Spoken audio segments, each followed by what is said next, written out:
Hello, everyone, and welcome back for another day of show coverage of the first annual Rolling Route 66 show. I'm your host, Austin Coop from Tulane, America, and on behalf of myself and Simon Kentlin over at Rockabilly, we'd like to jump right into the show. As always, Don Juan Pomade, thank you, our sponsor there. DonJuanPomade.com for all your men's grooming needs, and please support them because they support us. Update as of this morning, 2:24. Approaching 1,300 cars and trucks entered in the show, over 43,000 votes. Once again, we have no changes in 11 through 20. So there's your 16 through 20. And there's your 11 through 15. I did want to make a note. A few of you asked me about, I said I would be extending, making sure that everybody in the top 10 got something. We're also going to make sure everybody in the top 20 gets something. Out of over 1,200 cars and trucks, I think it's a pretty cool achievement to make it into the top 20. Again, temper your expectations. Think more along the lines of t-shirt. But we'll make sure that everybody in the top 20 gets something. Again, most of the top 20 will win their class automatically based on the votes, but we'll make sure that everybody gets a little something extra for being in the top 20. And now we have your top 10. So your top 10, if you notice, we have another swap for first place, but I'll run through the votes so that you know where you stand if you're in the top 10 there.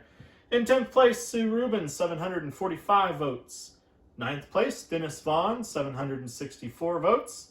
8th place, Tom Norskoff, 880 votes. 7th place, Brian Bush, 975 votes. 6th place, the Impala Wagon of Sarah Honeycutt with 1,122 votes.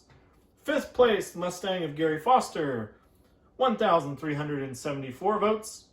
In 4th place, the Corvette of Pam and Ron Scattergood, coming in with 1,510 votes.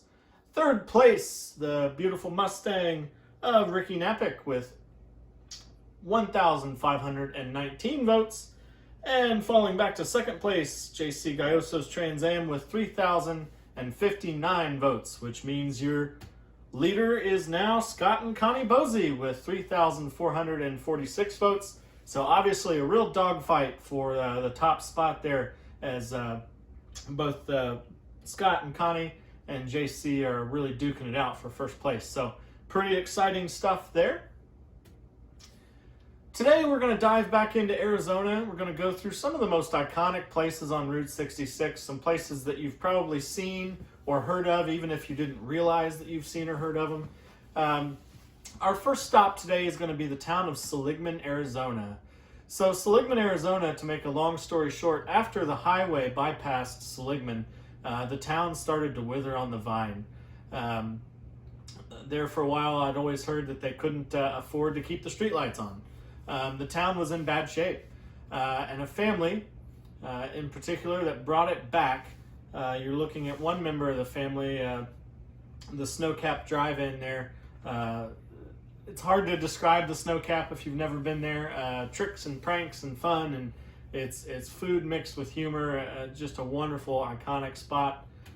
But what I really want to talk about is, if you can see that guy there on the left, standing there with me, Angel Delgadillo. They call him the Angel of the Route, and like I mentioned in the last slide, Angel and his family are really credited with bringing Route 66 back to life as a tourist attraction. He was a barber by trade and a talented musician. The family's quite talented musically. But he knew that people would start to come back onto Route 66 and go through the small towns if they put a little muscle behind it. So we call him the Angel of the Route. Any of you that have done Route 66 and gone through Seligman, if you've had a chance to meet him, it's always an honor. He's up in his 90s now. Just a delightful person. There's tons and tons of interviews of him on YouTube. He was a big consulting figure in the movie Cars. If you ever go to the shop, make sure you look behind the counter. You'll see an autographed picture of Buzz and Woody that John Lasseter gave Angel.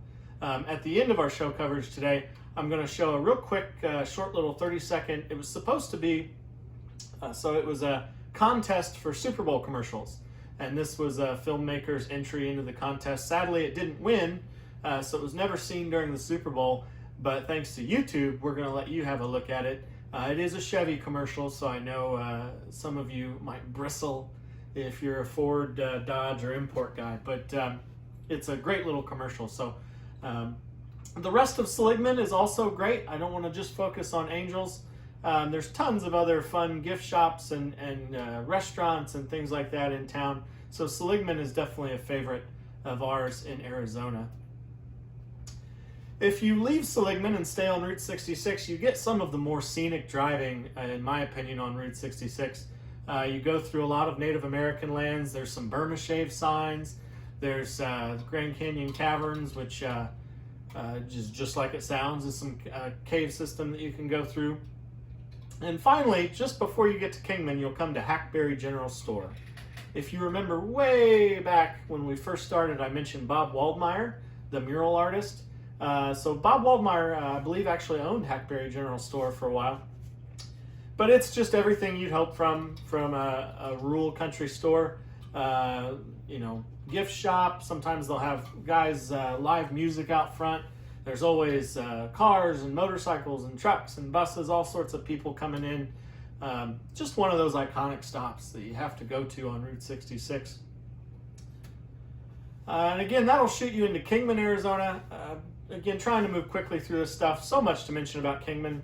Mining community, the powerhouse there that has now been converted into a visitor center and museum, actually was what provided the power to the camp as they built the Hoover Dam.